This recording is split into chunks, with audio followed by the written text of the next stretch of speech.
नबी करीम अलैहिस्सलाम नमाज पढ़ा रहे थे, जोहर की नमाज थी, असर की नमाज थी, सही मुस्लिम में मौजूद है। हजरत अबू हुरैरा फरमाते हैं नमाज पढ़ाते पढ़ाते नबी पाक ने कदम आगे किया, नमाज पढ़ाते पढ़ाते कदम आगे किया और यूं हाथ उठाया फिर वापस कर लिया।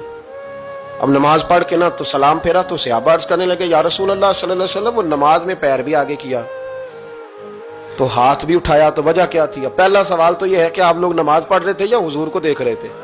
तो सहाबा तो पहले ही बताते हैं कि भाई हम तो पहली साफ में नमाज इसलिए पढ़ते थे कि नमाज भी होती रहती थी और चुपके चुपके महबूब की दीद भी होती रहती थी। हुजूर से पूछा या रसूल अल्लाह, वो नमाज पढ़ते पढ़ते कदम आगे बढ़ाया आपने तो फिर पीछे कर लिया, क्या था? और हाथ उठाया तो फिर आपने नीचे कर लिया। तो नबी करीम फरमाने लगे नमाज पढ़ाते पढ़ाते जब मैंने कहा ना समी अल्लाहु लिमन हमीदा, अचानक मेरी नजर उठी तो जन्नत में चली गई। नजर उठी तो जन्नत में, तेरे लिए 2-4 कदम अर्श बरी है।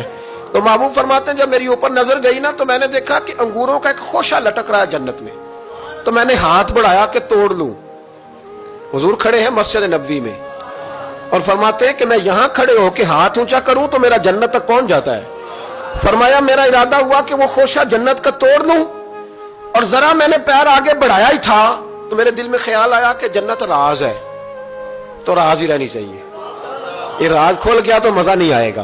तो मैंने फिर वो हाथ वापस कर लिया। सहाबा कहते हैं जब नबी करीम ने ये बयान किया तो हमारे चेहरे ने तजस्सुस से खेल उठे, तजस्सुस से। हम कोई बात और भी सुनना चाहते थे तो महबूब फरमाने लगे अगर मैं वो खोशा तोड़ के ले आता और तुम्हें दे देता, तुम कयामत तक भी खाते रहते तो तुमसे खत्म नहीं होना था। ये सही मुस्लिम की हदीस है। ओ भाई, मेरे रसूल करीम के वाक़या में राज पे शिकवा करना, कहना समझ में नहीं आती कैसे गए थे। तो तू जो चाहे तो हर शब हो मिसाले शब असरा, इसलिए कि तेरे लिए 2-4 कदम